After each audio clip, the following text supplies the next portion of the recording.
आज हम अपनी इस वीडियो में आपको बताने जा रहे हैं कुछ ऐसी जगहों के बारे में जिन्हें देखकर यह लगता है कि यह धरती इंसानों की नहीं एलियन की थी। नमस्ते, हेलो, मैं हूँ मीना।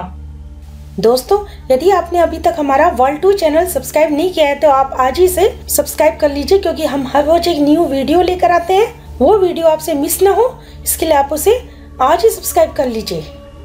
आदिकाल से ही इस धरती पर रहने वाले लोगों की दिलचस्पी हमेशा से ये जानने में रही है कि इस लोक के अलावा क्या कोई दूसरा लोक भी है जहाँ कोई जीव रहते हैं। विज्ञान को या वैज्ञानिकों को आज तक ऐसे कोई पक्के सबूत नहीं मिले हैं जिन्हें देखकर ये दावा किया जा सके कि एलियनों का अस्तित्व वाकई में है।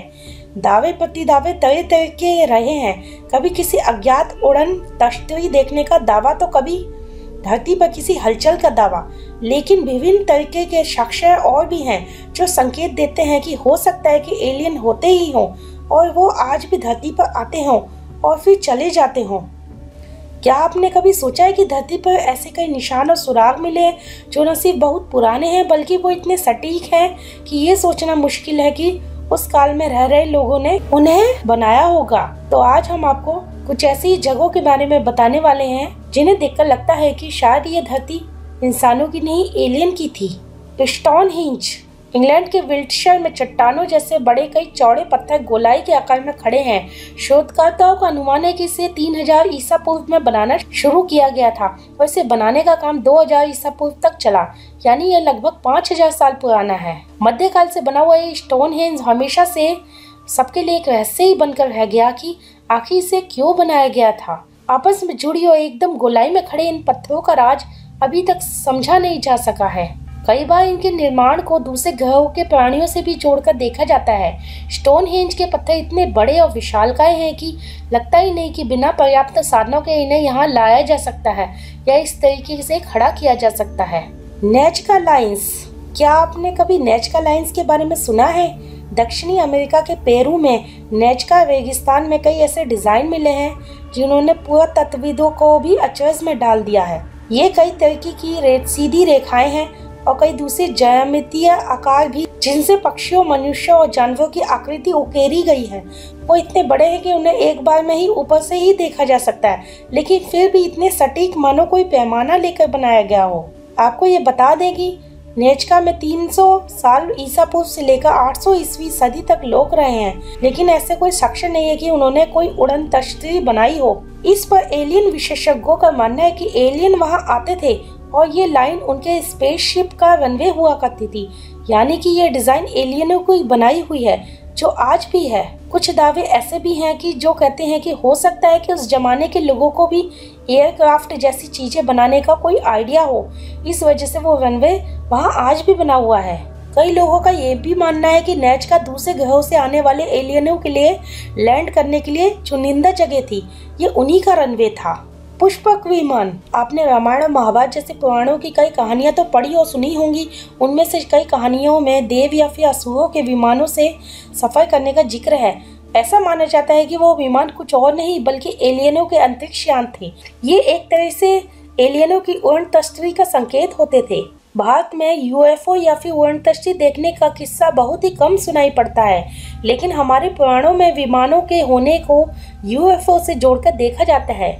वेदों में जहां हाथी के मुख वाले विमान के बारे में बताया गया है, वहीं कई पक्षियों को भी इन विमानों का मुख बनाया गया है। अगर हम विमानों के अस्तित्व को वैज्ञानिक चश्मे से देखें तो मान सकते हैं कि हो सकता है कि हमारे पूर्वज इतने दूरदर्शी रहे हों कि उनके पास भी विमान या फिर किसी इंसान द्वारा बनाई गई चीज को उड़ाने की सोच थी।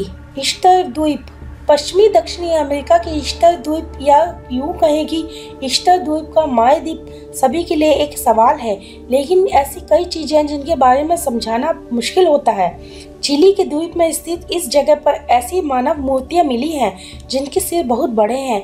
आम इंसान के सिर ऐसे नहीं होते हैं और कोई सोच के भी इन्हें बनाए तो भी हर मूर्ति का सिर इतना बड़ा बनाना मुमकिन नहीं है। कहते हैं कि रपा नुई सभ्यता के लोग मॉय के वासी थे। उस वक्त की महान हस्तियों के सम्मान में इन पत्थरों को खड़ा किया गया था। ये भी कहा जाता है कि जिस तरीके के पत्थरों का प्रयोग इसको बनाने में किया गया है, वैसे पत्थर पूरे द्वीप में कहीं नहीं पाए जाते हैं और इसका कोई अवशेष नहीं मिलता है। एलियन विषयों पर काम करने वालों का कहना है कि हो सकता है यहाँ एलियन आए होंगे और उन्होंने ही ऐसी छाप छोड़ी होगी। प्यूमा पंकू। साउथ अमेरिका के बोलिविया के पास प्यूमा पंकू नाम की एक जगह है, पर वहाँ पर कई बड़े पत्थरों की ऐसी श्रृंखला है जो बड़ी ही रहस्यमय और दिलचस्प तरीके से बनाई गई है। इनमें से ज्यादातर पत्थरों को अंग्रेजी के एच और यू शेप में डिजाइन किया गया है। इसके हर पत्थर को बहुत ही अच्छी तरीके से काटा गया है। लगता है जैसे कि हर डिजाइन और कट का कोई ना कोई महत्व होता होगा और हर एक पत्थर 800 टन का है। पुरातत्वविद कहते हैं कि प्यूमा पंकू से सबसे नजदीक पत्थर की खान भी मीलों दूर थी। पत्थरों का यहाँ तक लाना बड़ा असंभव सा काम लगता है। Crop circle. क्या आपको पता है कि अमेरिका और दुनिया भर में कई जगहों पर फसल से भरे खेतों के बीच अजीबोगरीब डिजाइन मिलते हैं, कभी गोल तो कभी कोई ज्यामितीय आकृति। उलझा देने वाली इस पैटर्न को क्रॉप सर्किल का नाम दिया गया है। कई परिवारों ने ऐसा दावा किया है कि जब वो सुबह उठकर अपने खेतों में आए तब उन्हें फसलों की जगह खेत में ऐसे पैटर्न मिले जो वहाँ रातों रात कैसे बने उन्हें नहीं पता। गौर करने वाली बात यह है कि क्रॉप सर्किल का डिजाइन एकदम परफेक्ट बना हुआ है। ये भी कि जहाँ पर क्रॉप सर्किल नए बने मिले हैं वहाँ कहीं भी लोगों ने यूएफओ देखने की बात तक नहीं की। यूँ तो कहा जाता है कि क्रॉप सर्किल के पीछे भी एलियनों का हाथ है, लेकिन अब ये रुक रुक कर कई जगह इतनी ज्यादा संख्या में पाए जाने लगे हैं कि लगता है कि थोड़ी चर्चा में आने के लिए अब लोग ही इसे बनाने लगे हैं। जापान, अमेरिका और चीन में ही क्यों दिखते हैं एलियंस? यूएफओ का दिखना उन जगहों पर ज्यादा है जहां परमाणु परीक्षण होते रहते हैं, जैसे कि जापान, अमेरिका या फिर चीन। ऐसा माना जाता है कि जो परमाणु परीक्षण करते हैं वो कहीं न कहीं एलियनों को अपनी तकनीक और मशीनी जीवन शैली से मिलती सी लगती है। हो सकता है इसलिए वो वहाँ पर चक्कर काटने आते हैं।